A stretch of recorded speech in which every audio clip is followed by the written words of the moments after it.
This is Red Pole Q here, and we've got another really exciting and let's say special episode where things get crazy at our house. Yeah.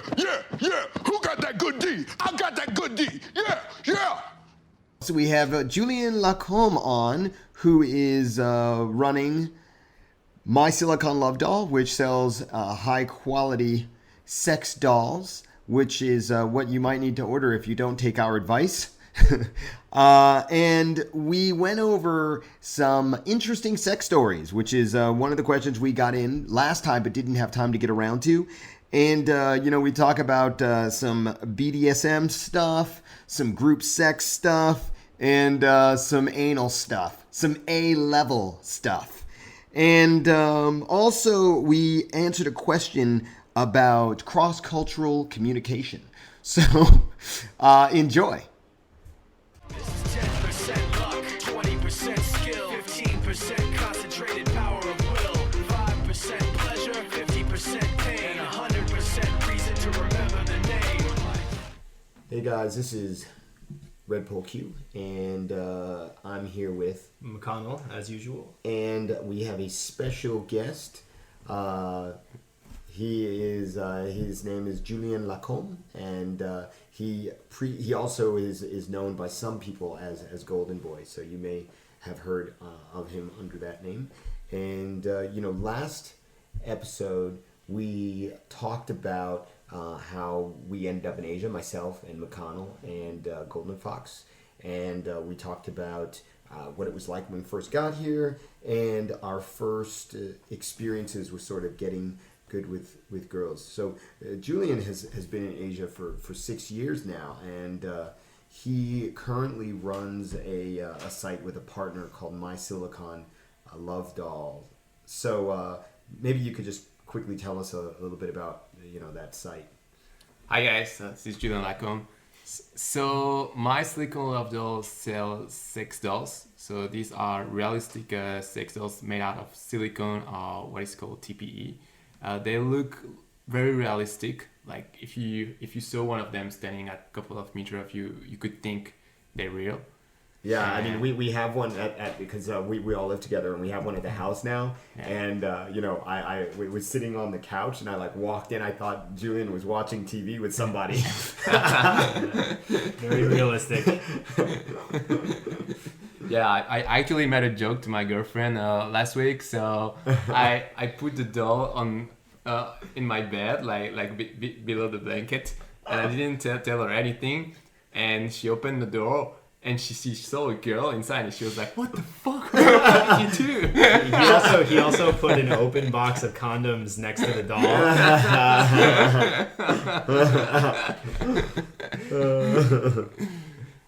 Yeah. So he runs that site, but he didn't. That's kind of a new thing. You've been doing that for about a year now. Yeah, something like this. Yeah. So what about telling us about when you first moved to Asia and how you first ended up in Asia and where and why and what was that like?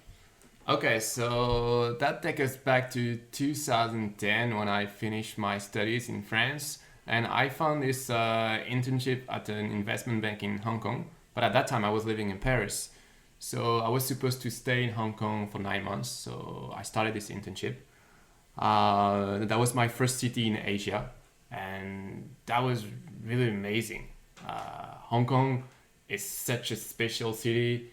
It's some kind of mix of New York and in a tropical environment. And yeah, that's how I got started in Asia. Yeah. Mm-hmm. And how was the first 3 months for you? Was it tough? Was it super fun? Was it wild and crazy? I mean, was it all Fuji building all the time? It was quite extreme. I both loved it and hated it. I loved it because that was an amazing new adventure for me. Everything was new. I could go to the beach as many times as I wanted. I was in a tropical environment, and coming from a cold country, it's pretty awesome. Also, there were all these Chinese characters everywhere, really, really awesome. But at the same time, I didn't have any friend when I just arrived. So socially, at the beginning, that was a little bit hard. Yeah. So how did you, start to make friends, and how long did it take before, you started feeling not lonely? I think that's a very common experience for guys when they move to Asia. We talked about this last time, so. Yeah. So how did you deal with it? So one thing that helped me was that I got lucky because I had a friend who would join me in Hong Kong. He was one of my childhood friends. So 6 months after I arrived in Hong Kong, he also decided he wanted to live there.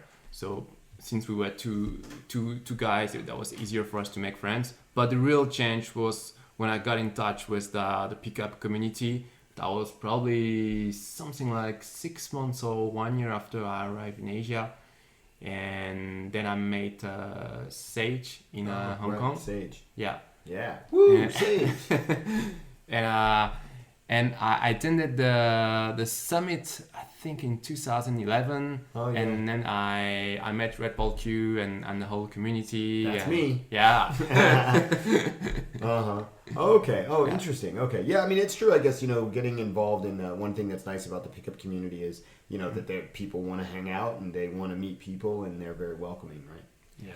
So what happened after, you went to the summit, and then, a couple months later you did a boot camp with me, and then when you started to get really much better with girls, I mean, you were already involved in pickup in France, but I guess things were a little bit different in Hong Kong with the local Chinese girls and Hong Kong girls. I think after I took the boot camp with you, I realized that I had to change my mindset compared to what I used to do in France.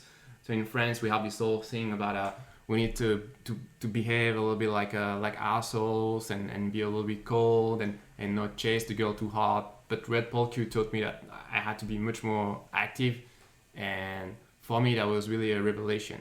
Oh, yeah. This is really common with a lot of guys who are students over here of yours.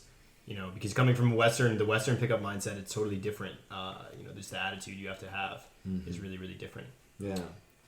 I guess for me, it's I know that, but because I was so terrible with girls back in the States, I just never really, I learned everything sort of around, just really putting in the hard work.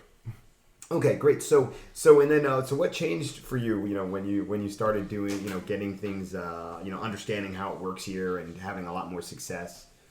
Yeah, so I basically in Hong Kong, that was the place where I had the most romantic experiences. I really met a lot of girls, and it really, but I was really happy about this, and now I have a girlfriend, and I'm quite happy with her. But one of the reasons I can be happy with her is because I had all these experiences before. Oh, right. And right. I don't feel like I'm missing out on all these things. Like that's a lot of experiences I had already. Yeah, so. unless we go to one of the pool parties at the Hyatt. All right, cool. So we were, one of the things that we wanted to talk about this time is we got in a question last that we didn't have a chance to get to last time, which is about some of the interesting sex stories of our time in Asia, and there's quite a lot we can go, but I guess I'll start and then maybe you can do one and we'll kind of go in a circle. Sure. So I don't know which one of these. Actually, we had an interesting sex story just this past weekend. With our visit to the event. Well, I don't know. You had more. You had two interesting sex stories, but anyway. Okay, so I wasn't.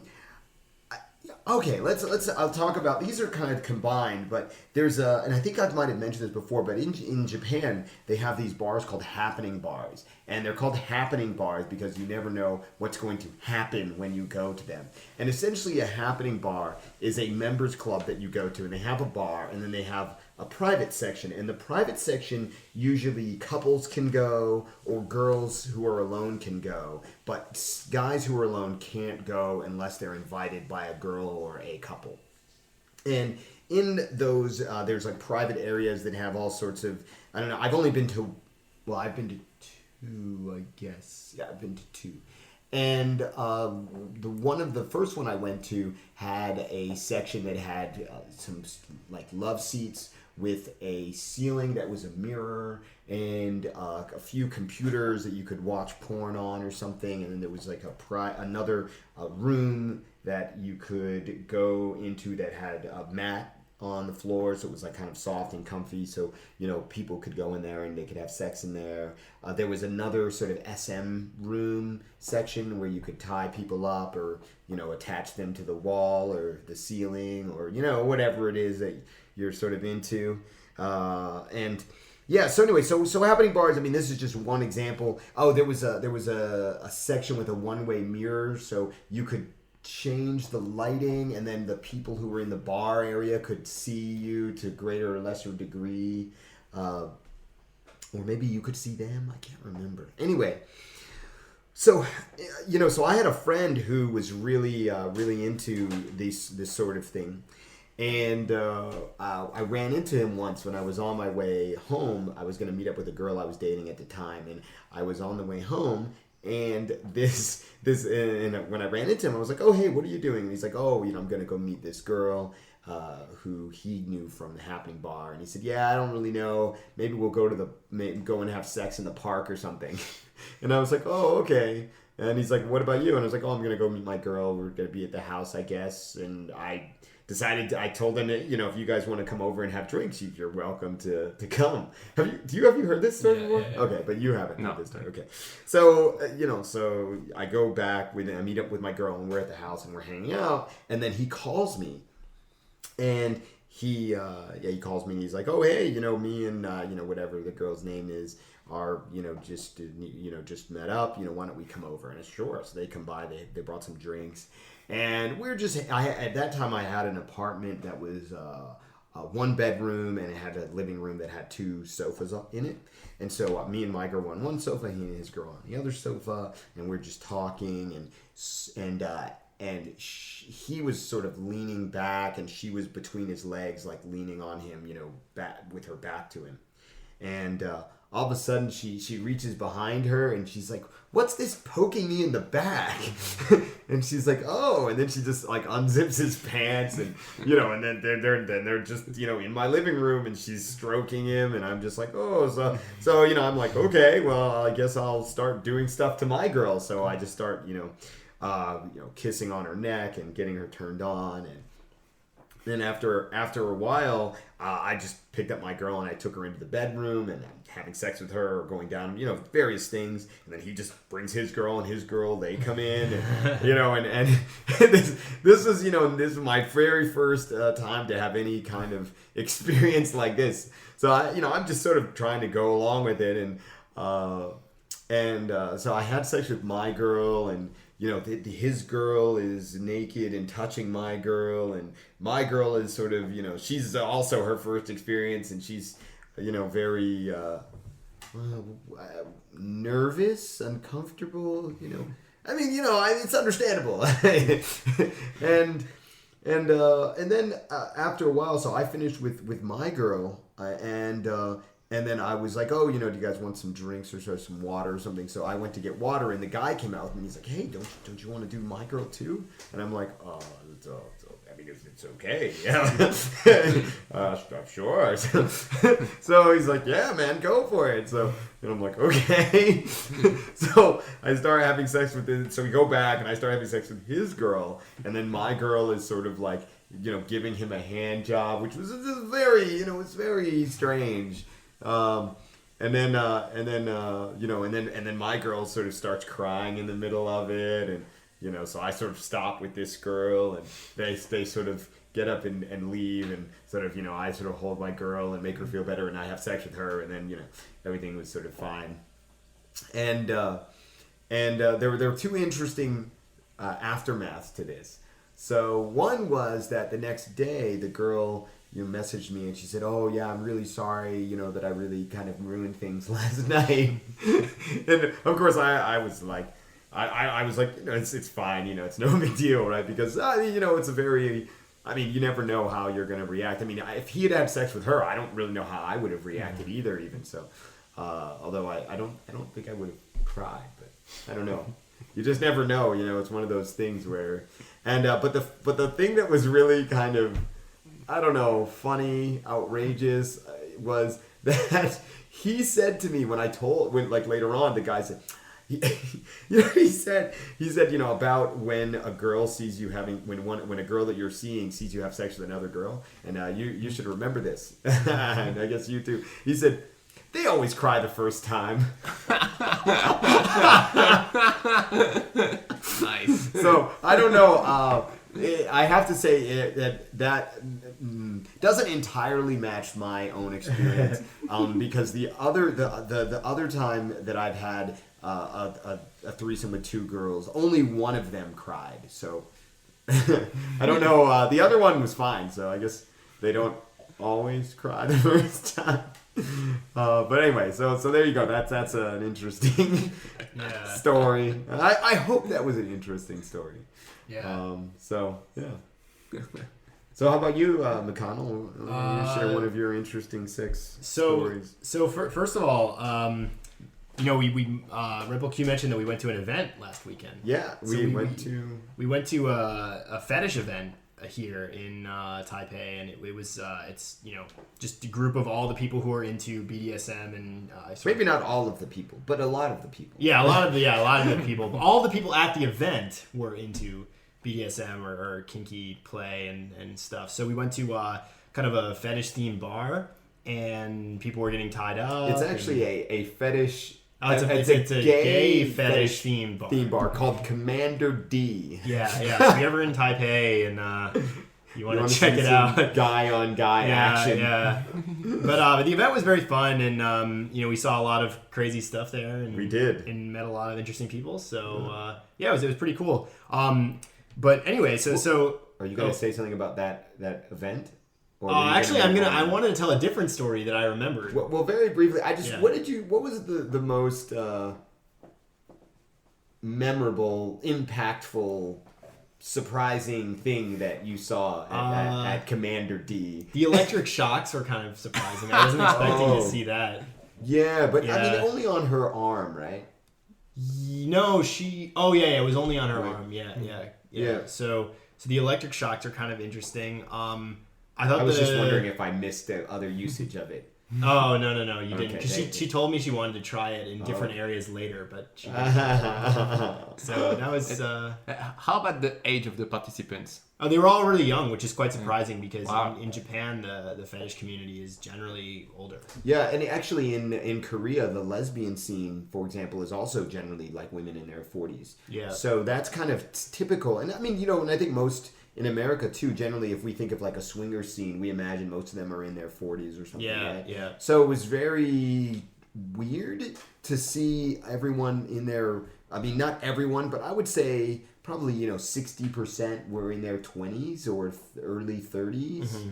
And, and then there was only a handful of people that were in their 40s. Mm-hmm. So, and a lot of the girls who were there were quite young, right? Mm-hmm, yeah. I mean, there was at least average, three. Oh, is your girl a university student too? Not your girl, you know what I mean? Yeah. Yeah. So there was at least 4 university age girls there. So yeah, it's really surprising in a good way. Yeah.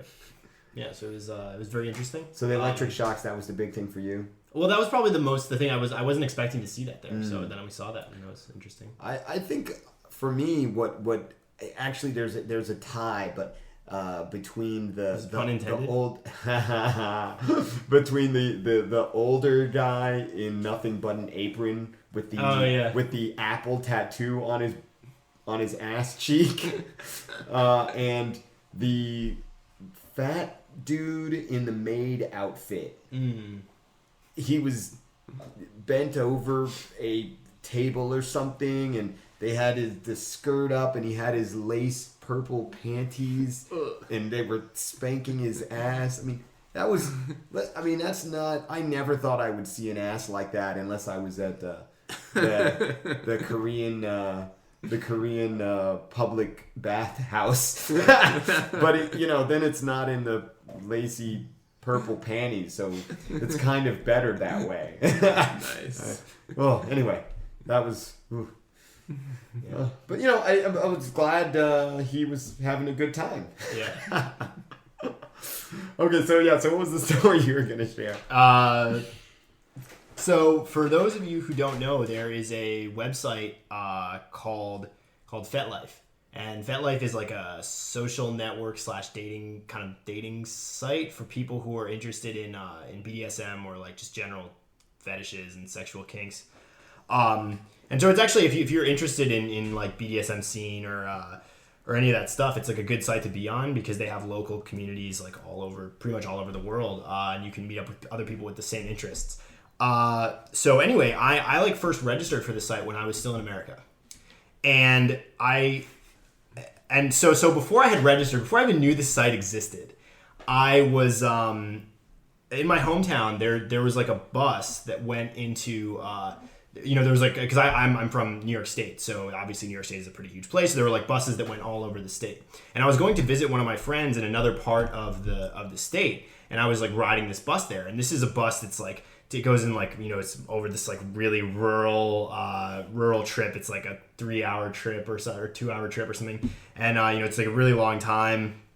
And I got on the bus, and I just happened to be sitting. While I was waiting for the bus to pick me up, I was talking to this girl who was like standing at the bus stop, and she was kind of wearing like black, and she had like a lot of like kind of eyeliner and like makeup on, and she had like kind of combat boot sort of things on. And so we got on the bus and we like ended up sitting next to each other, and we were just talking. Ended up sitting next to each other.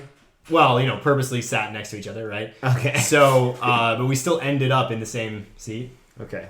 So anyway, so we were riding the bus together, and we were just like talking, and it was just a pretty normal interaction, right? I mean, we were just talked about all the usual stuff, like just like lifestyle, living, in that town that we were both happened to be from, what we were doing in the other place that we were going to, and we like talked about sex and other random things, and it was like totally fine, but she was like kind of strange, right? So then I was like, oh, okay, and I got her name and her phone number, I think, and then she like got off, and I never saw her again. But then I like registered for this website, months later, and I was browsing through like the local profiles, and I saw the same girl. She was on the site, and there were all these crazy pictures of her doing like all this crazy kinky shit, and I was just like, wow, this is really, I would have never expected. It's so strange.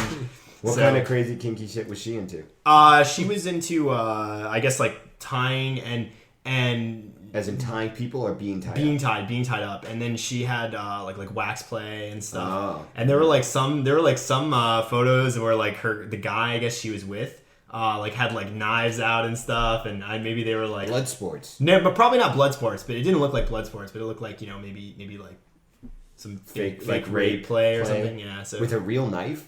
I don't know. I was just looking. I don't really remember. This is years ago. So yeah, but a really interesting coincidence. You never know. You never know. Yeah. You never know. You could be on the bus with someone who has had a knife to their throat by choice. Yeah. All right, and what about you, Julien? You've definitely had some interesting experiences. I don't know whether you recently, Julien introduced us to a new blowjob concept. Yeah. That sounds like a good store name. Blowjob Concept. That's Tenga's tag name. Oh. New adult concept. Oh, really? Yeah, Tenga. New adult concept. Oh, okay. Well, so there you go. I'm not as familiar with these things as you are. Well, we were looking at Tenga products the other day. That's true. That's true. It's funny in Taipei, the most well-known sex shop is called Guy Shop. Yep. And it's I guess it must have been started primarily for gay guys, but I guess they stock things for everyone nowadays. But it's still sort of funny because it still retains its original flavor. Yeah. when you go in, there's a bunch of posters of naked dudes. Yeah. Right outside of the hallway before you go in. So anyway, we heard about a new adult concept. A new blowjob concept from Julien. So do you want to explain? Can you tell us about this? Okay, so like a few months ago, I was browsing the internet where unexpectedly a pop-up opened. I didn't click on it, and the name of the website is something like agingblowjob.com or something like this.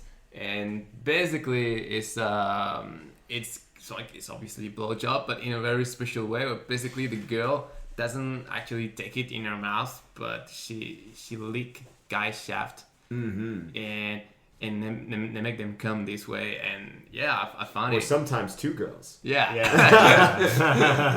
Right. Sandwich. And I find it really exciting. So This was just a few months ago. And this was just when you were starting to get bored with porn, right? No, okay. I think I discovered this earlier, maybe 6 months ago. But I saw the same kind of video a couple of times, and I started to think there is a common theme in this video, and I started to search for the keyword. And A real detective. Yeah, you really wanted to get to the bottom of that one. Search for the patterns. Yeah. Stringing together all the clues, finding the source. And so, why don't you tell them where your favorite site for this this activity? Oh, the name of the website? Yeah. Or the name of the guy. Yeah, I guess it's the guy. I think it's Mark Header and Bobber. No, or Mark Head Blowjob. Oh, Mark Head Bobbers. Yeah. Is that what it is? Yeah, something Head like that. Bobber and Hand Jobbers or something. Oh, yeah. Yeah, like a weird name. Yeah. So that's certified A level. So I want to hear, how did you introduce this to your girlfriend? Because that's I think the most important part of this. Yeah. Well, Because you had already been with her for 2 years before you found out about this site, right? This is a new adult concept. Yeah. Well, I just showed her the video and I just told her, look, baby, it looks awesome. So did this happen, in this room over here? It's possible. So one day you were just like, hey, check this out, and you open up the laptop. Yeah. And you were like, oh yeah, this looks pretty good. So what was her reaction? Did she just get on her knees immediately, or what? No, she was pretty okay because there is no cum eating involved, so for most girls, I think that's fine. Oh, yeah, they don't. She's not into that. No, Oh, but some girls are against this, but I don't think they would be against edging blowjob. How could you be against such a thing? Yeah, right. It's crazy. Okay, great, and we'll have another really great story from you later. I love this story. Also, the girlfriend is also involved in this story as well. So we'll come back to that. So a couple of weeks ago, but about a month ago now, I was in Japan, and I went to a pussy licking contest. There's no other way to really sugarcoat it. And so I have a friend in Japan who is. He's a real. He's one of those people that that is in a TV special, or on Jerry Springer or something like this. Vice could probably do a mini documentary on his life. And he is the way that he makes money is he sells internet. He does internet marketing for products. And he sells penis enlargement pills and penis stretchers and various things to make your penis bigger, and how-to sex videos, and he sells some things on picking up, and but he sells into the Japanese market. So he's an American guy, but he sells into the Japanese market. All of his marketing's in Japanese, all his stuff's in Japanese. So maybe at some point we'll bring him on and have him talk about how he ended up in Japan and how he ended up going on in his own business and everything. But anyway, we'll just have him on to hear his wacky stories about all of his what do we call those? I guess they would be called legitimized bastard children. Is that the right? I don't know. Let's go with that. If they're illegitimate, then it means they're not acknowledged by one of their parents, right? Right. But they're acknowledged. Right. So but they're not but they're born out of wedlock. I guess that works. Legitimized bastards. Yeah, we can go with that. Anyway, so he's in this sort of world, and he knows the people that do these how-to sex things, and so this guy who runs this event he owns a happening bar, and he also sells various sex products on how to go down on girls really well. So I happen to be in town, and he mentioned to me that there was this pussy licking contest, and would I like to attend? And when I have the opportunity, I go with the weird. So I said, yeah, I'll go, and I went to this contest, and it was very strange. Bless you. It was very strange to be in a room full of people watching 3 girls get licked out on tables simultaneously. And it was also strange that, the way it was a tournament style. So they had, two guys would go down on the same girl, and then the girl would decide which one of them was the winner, and that guy would advance to the next round. And, between guys, they would pull out some wet naps, give themselves a wipe down, and then it's next guy is up. Let's just say that the type of people who participate in this event definitely prefer their sex dirty. And I also at the event there was a woman who was sort of the head judge maybe, and she was sort of looking down on all of the women laid out on the tables, and on her way up the high chair. This woman who must have been, easily 50 years old, flashed her vagina a couple of times. So if you've ever seen 50-plus-year-old vagina, let me tell you, you probably, whatever your idea, if you haven't seen it, whatever your idea of what it's like is probably better than what it's like. And she had a big tattoo just above, her snatch as well. So that was, it was, just not what you expect of a woman of that age. It was a very strange event. And, I have very mixed feelings. I mean, part of me has no interest at all in participating because I just think that's gross. But then another part of me wants to have a trophy that says, in Japanese. That says, it's in Japanese, but it would say, the winner of the All Japan pussy eating contest. I don't know, it's just one of those things that there's just not that many people who have that trophy. That's true. And I don't know, it's like, there's those things that, obviously if you win the Olympics, everybody all over the world will be impressed. But there's these other things that have a special meaning just for you.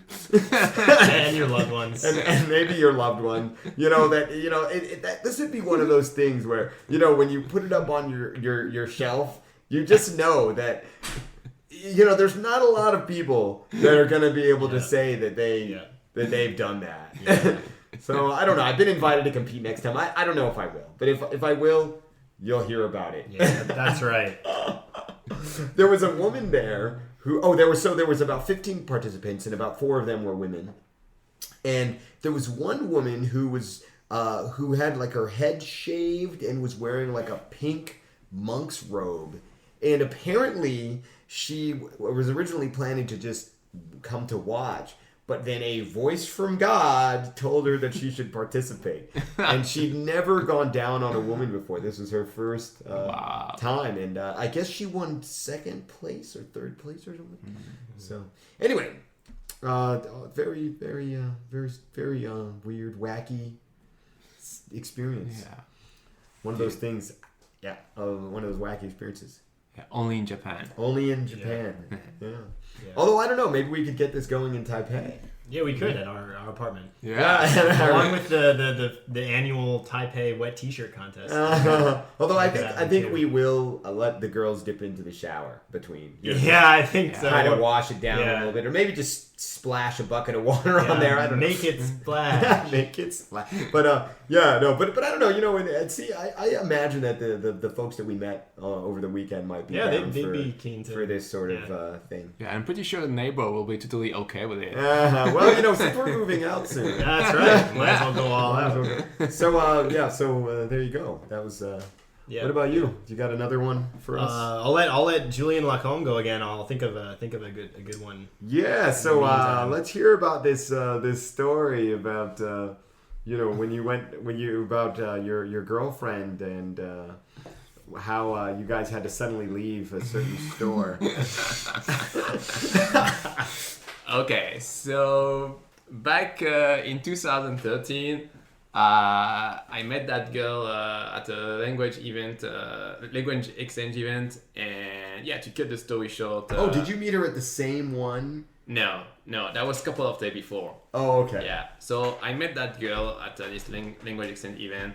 And For those of you who don't know, a language exchange is like it's an event where generally Westerners and locals of whatever country, Japan, Korea, China, will come, and it's so that they can make friends from the local country, and the local people can make foreign friends, and they can exchange language. So the foreigners can practice their Chinese or Japanese or Korean, and the Japanese, Koreans, Chinese can practice their English or their French or their Italian or whatever it is. So they have these parties all around at cities all across Asia, and this is a really good place to go if you want to start to meet people and make friends or find a date or a girlfriend. Or because truth be told, for many girls, it's just a way of finding guys for dating. Right. It's like they don't want to go to a club because it's kind of skeezy. Yeah. So they go to a language exchange event. So anyway, so you met this girl at a language exchange. Yeah, and Here in Taiwan, right? Yeah, Here in Taiwan.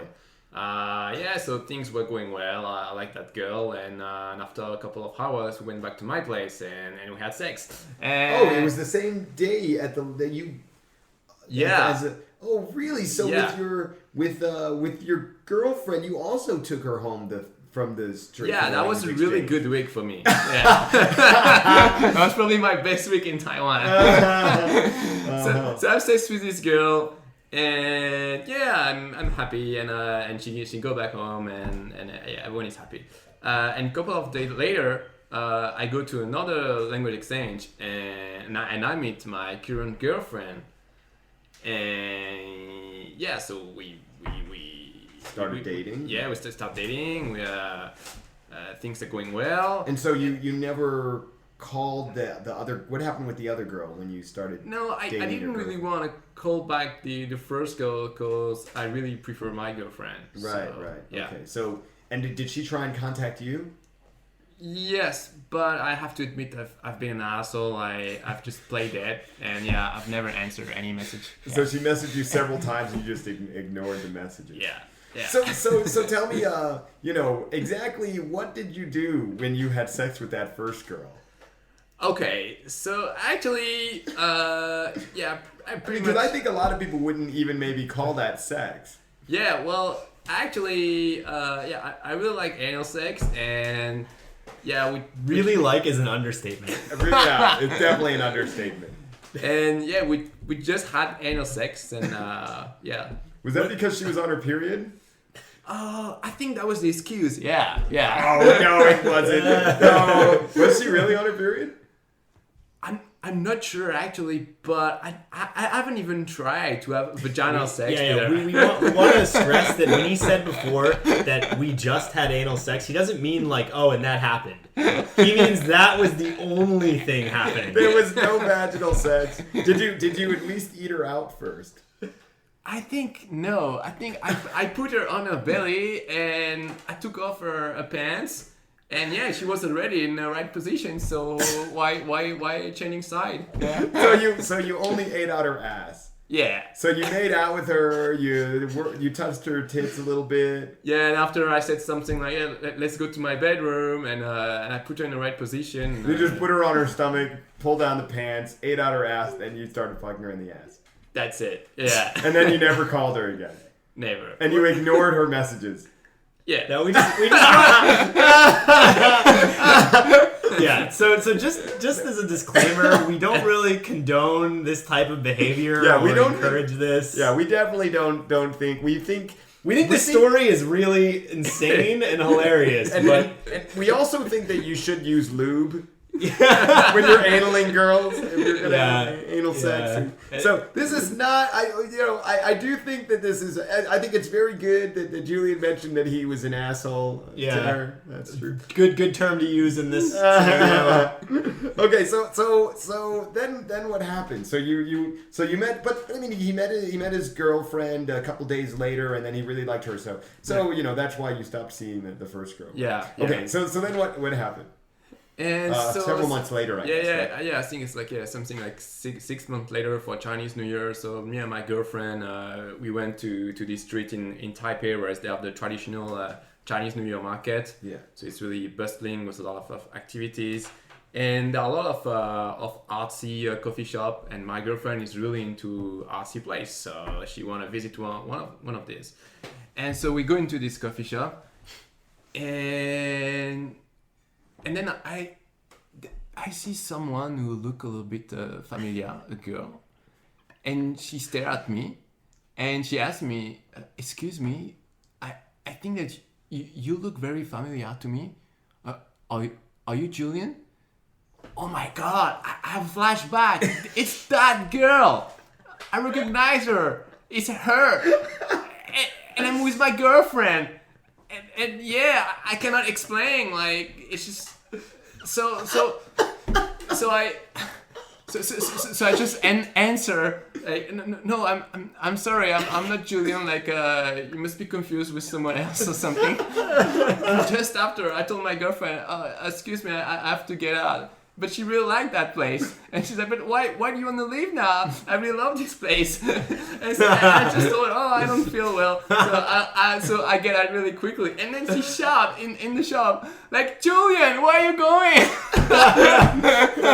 your girlfriend. My She's girlfriend. calling after you. Yeah. So the other girl must have heard it, of course. And I don't turn back. I just get out. So my girlfriend comes. She's like, what's up? Like, what's the matter? And there is no way I can explain, like, find a justification or what. So yeah, I just told her the truth. And she told me I was such an asshole. Oh man. She told me so like in Taipei we're going to work in other places, and we're going to run across other girl you bang like this. It's going to happen all the time. Oh man, that is so crazy. Yeah. Wow. Oh man. Whew. Yeah. Oh god. You're not, Classic. you're not required to treat girls this way. Just so everybody knows. Yeah. You can respond to their messages, and we think you should. Yeah. Actually, something that's interesting about Taiwan, I find, is that I think that if in a lot of other countries, in Asia, I think the girl would come by your house and she would harass you or something. In Taiwan, it seems like girls. I mean, this guy. Was his name released? I guess it was Alex Ditleff.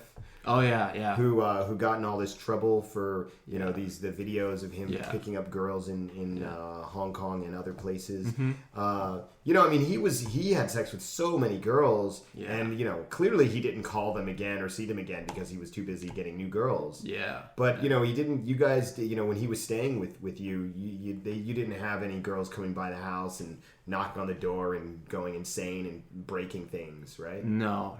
Right. It seems a bit strange, right? Because you mean like in Japan, Korea, it will happen? Well, in Japan they would just come over and cry or something. At least, yeah, for sure. And in Korea, they might attack you. Wow. And in Thailand, they would probably stab you and cut off your penis. Just so you know, don't mess with Thai girls. Right? I mean, I find it very odd that they don't, they're not more here, that they don't do more to, Yeah. Yeah. But anyway, okay. So where were we? Oh yes, So you have some interesting story for us, maybe? Yeah, sure. So when I was living in Japan, okay. Well, first of all, I've always kind of been interested in kinbaku, which is the Japanese word for like rope binding. So that it's more commonly known as shibari. Yeah. What is the difference between kinbaku and shibari? So the way that I've heard the terms like segmented is that Kinbaku refers to all rope tying. It's just the art of rope tying, right? And shibari is meant like to be rope tying with a specific kind of like sensual element. So it's supposed to be like it's more sexual or more emotional rope tying. Oh, I see. Whereas Kinbaku is just the general art form. Oh, I see. And shibari is like specifically for kind of like BDSM play or yeah. Okay. So those are the two terms for rope binding. And so I've always been really interested in rope binding. I mean, even since I was kind of little. How little is little? Like since I was like a little kid. Like I used to 5? Yeah, I used to like the idea of like tying up. So it's really weird. And I don't know where this fantasy comes from, but it's something. And then like So when at I was that time, was there a sexual element to it, or was no, it I think probably not, or maybe there was. was it just that you used to torture your GI Joes? No. No, but I used to like the idea of tying. I don't know if it was just an aesthetic preference or if it was just like. So it's similar to like interesting. kids who like to play with fire, but you like to play with like ropes. Is that? But I didn't play with ropes. It was more just like a mental thing. Oh, I like I see. thinking about it. Yeah. Oh, you're a real perv. Yeah. Right. The ones who don't act on their. So yeah, I've always been interested in that, and when I was like older and had access to the internet, I'd like look at pictures of shibari because I think it looks really aesthetically pleasing. It's like when it's done really well, it looks really nice. So, but I hadn't ever had a chance to try it until I went to Japan, and I met up with this woman who lived in Japan with her husband, and they're both from Europe originally. And one of the reasons why they moved to Japan, I guess her husband did some work there, but one of the reasons why they chose to move there is because she really had a fantasy for being tied up, and she wanted him to learn how to do this. And so when they were living back in their home country, she said, "Look, I have this fan." They've been married for a while, and she said, "I had this fantasy, and I want you to try this." And he's like, "Okay." So they got ropes, and then he tried to tie her up, but he wasn't any good at it. So she could like break free of the ropes, and she was like, "Well, this isn't really a turn on because I can escape. I don't feel I don't feel like I'm actually being bound up." And so he's like, "Oh, okay. Well, I'll go to Japan and I'll learn." Wow. So he like went to Japan and he took these classes, and then he came back, and I guess he could really tie her up properly, and she was really happy. And then they ended up moving to Japan. That's a nice. Was that for Valentine's Day? Yeah, it's such a romantic story. Tie you up in love. Yeah. So they moved to Japan, and they took a bunch of classes with kind of these old school shibari experts in Japan. And I met up with her a couple times, and she used me as a model for tying up, and I like got to feel what it feels like, and and she showed me some of the different knots. So I got to experience it. I really liked it, and it was really fun. And she told me some stories about the classes that she had gone to, and that's just sort of that was just sort of an unexpected experience that who would have thought that I would get into this in Japan. But sure enough, I was really interested, and I wanted to take more classes in Japan, but I actually was really busy at that time. So hopefully, soon I can But up actually, my that skills. that was pretty good because when we went last to the event last weekend, there was a few teachers there, so we can take some classes here in Taiwan and not have to travel to Japan. Yeah. I was gonna say something about after Julien let us know about these edging blowjob techniques. A girl that I was here with us when we looked at the videos, and it's definitely she added it into her repertoire. Oh, really? Yeah. Well, so she watched the video and after she started to do it. Yeah, Wow. really nice. Yeah, really, I was quite happy with that. What about? What about you? Are you gonna introduce that to? Oh yeah, sure. Yeah, of course. It's a new adult concept. A new adult concept, new blowjob concept. So so maybe there's gonna be some edging action tonight. Yeah, mate. Perhaps. Only if you're lucky. Yeah. Cool. All right, great. Let's see. There was a guy who sent in we got another question from another guy, and this was from maybe we should talk about this guy. No, we'll talk about him next time. that next time, that guy, there's this guy, a Japanese guy, who wrote a book called Nobody is Perfect. That's what it's called. Oh, in yeah, English. yeah. But he has no arms and no legs, and he is a teacher, and he has like all these girlfriends, and he's married, he's got kids, but he has like a bunch of girlfriends, even though he's got no arms and no legs. And so there's all these guys making excuses about I'm too short, or I'm too tall, or I'm too fat, or I'm too poor, or whatever. And this guy's got no arms and no legs, and he's got 5 or 6 girls. So we'll talk about how that just we'll talk a little bit more about him in more detail. We'll post up some pictures of some of the girls he's seeing, and we'll talk about how pretty much anything that you think is a problem is just a problem in your mind. Yeah. But there was a question from a guy.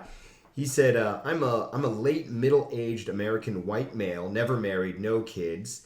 I recently joined ChinaLove.com, a site where Chinese women meet mainly Western Caucasian men. Although the site automatically translates messages, there is still a slight language barrier.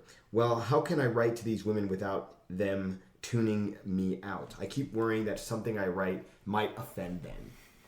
So, so this is kind of a question about, language barriers and that sort of thing. And, I'm just curious if you guys have any advice for his concern about dealing with language barriers. Well, there's a few different options that someone in this position would have. So the first option is that you could actually pay somebody else to translate for you. So you could like translate your messages, and you could have her write in her native language, and then translate those messages, and you could go back and forth like that. Oh yeah. Do you know a way that they could find a good translator for this sort of thing? You could look on Upwork. I'm sure there's lots of translators on Upwork. That's one way. And we can maybe list a couple other translations. So 1 Hour Translation is another site that does this. Oh, okay. Cool. Gango. I think so. Maybe we can list some of these websites. So you could do that. That's one solution. Another solution is to just really use simple language, because if you simplify your grammar and you really simplify what you're trying to talk, what you're talking about, then it's a lot less likely that you'll say something that's offensive or say something that she doesn't understand. So so translating is one way. Simplifying your language is a second. Another thing you could do is you could start learning Chinese yourself, and then you could just write your own messages, and it would be a good way to practice what you learn in like a class or a private lesson. You could practice by talking to girls on these dating sites, and that'll help your Chinese improve. And since you have kind of a goal or like a use case, you'll be more motivated to keep learning. So there's 3 options. Pay somebody to translate for you, use simple English language to keep things from getting lost in translation, or just learn Chinese yourself. Cool. And what about you? Because you're obviously French is your, well, maybe that's not obvious to the listeners, but Julien is actually French. Oh, well, he mentioned he's from Paris, so maybe you figured this out. And most of your dating has been here, or not. Well, since you came to Asia, it's been in English, right? I mean, have you met girls who speak French? No. Right. So most of your dating experience has not been in French. It's been in English, even though you're French. Is that right? Yeah, it's right. Yeah. Interesting. So I would say that what helped me a lot was seeing other guys in the pickup community using very simple English and not trying to say complex things or make some kind of pun, trying to keep it really, really simple. Yeah, puns don't really work with Asians anyway. A lot of verbal, like subtle verbal. Yeah, sarcasm. Yeah, they sarcasm don't really is go in for difficult. that so much. Yeah. And also kind of sometimes seems like you gotta talk to them. I mean, if the girl English is not that good, gotta talk to them thinking as if they were a little bit like kids. I mean, I don't mean to treat them like kids, but just sometimes like when you're with the kids, sometimes you make more effort to explain things clearly, to express the way you feel, etc. So that's I think that's something that really helped me. Did you worry, or do you worry about offending them with miscommunication? Not really, because I think I now understand better their personality, their culture, etc. But basically, I try to tune down the teasing. Oh yeah. Yeah. All right, because if you tease them, they could definitely take that wrong. So you Yeah. have to be a little bit more careful. Yeah. Yeah, I think that's a really good point. Asians tend to prefer more like slapstick type Three Stooges humor. And you can't really misunderstand that, Yeah. and it's a lot of the subtle humor that Westerners tend to like. When you're going across culture, it just doesn't work. And and I think it's sort of more about, oh, look how clever I am. And I think Asians for the most part aren't really into showing off how clever they are. If you're smart, then you don't need to tell people you don't need to show it through the way you interact with them. You can just work at a big famous company. That's right. You can still tease them and play with them, but in a more simple way, like do the teasing that wouldn't work in the West. Like, for example, when some Asian girls start to feel comfortable with me, they will start to tease me and say, oh, you like guys, you're gay, or like this kind of simple thing, for example. And I can do the same thing for them. Oh, right, yeah. You say that they like girls. Yeah. Although sometimes they actually do like girls. Yeah. So when I think you don't really need to worry too much about offending them, because when you're communicating cross-culturally, people give each other the benefit of the doubt. They are aware that it's not perfect communication, and they're going to assume that you aren't trying to offend them. They're going to assume that if they feel offended, that it's probably some kind of miscommunication or some kind of mistake on your part in language usage, which can lead to some funny situations too. I remember one of the most embarrassing things for me was I was in Japan, and I went into a restaurant and I wanted to use their bathroom, but instead of saying, "Can I use your bathroom?" I said, "Can I sit on your toilet?" And it was embarrassing for me, but anyway, they knew what I meant and they directed me where I needed to go. So that's what really matters. So, I think and I think all the tips that Julien and McConnell gave were really good. In terms of keeping it simple, break the sentences down into parts. Instead of having sentences with lots of phrases within them, make each phrase its own sentence. That definitely helps the communication, and I think you'll be fine. So go and do that, and McConnell mentioned learning the language. Even if you don't know it that well, what happens is if you understand how the language works, then you can understand how you can communicate in English in a way that they're more likely to understand. Yeah. So that's really valuable. And you could probably even go on the internet and find some kind of language. There are language exchange sites. You could go on there and you could have like language exchange partners that you do with like Skype or something in Chinese and in English, and that would help you too, and it would probably be free. Yeah, and I would add that during your language exchange, like, don't hesitate to escalate, because you never know how it will end up. All right. Thanks a lot for joining us, guys. I hope you enjoyed this session, this chill session. It was very chill. Yeah. Very, very funny. Some of my favorite stories. Yeah. And thanks to Julien from My Silicon Love Doll for joining us. Thank you. And as always, McConnell. All right. See ya. See ya. See you.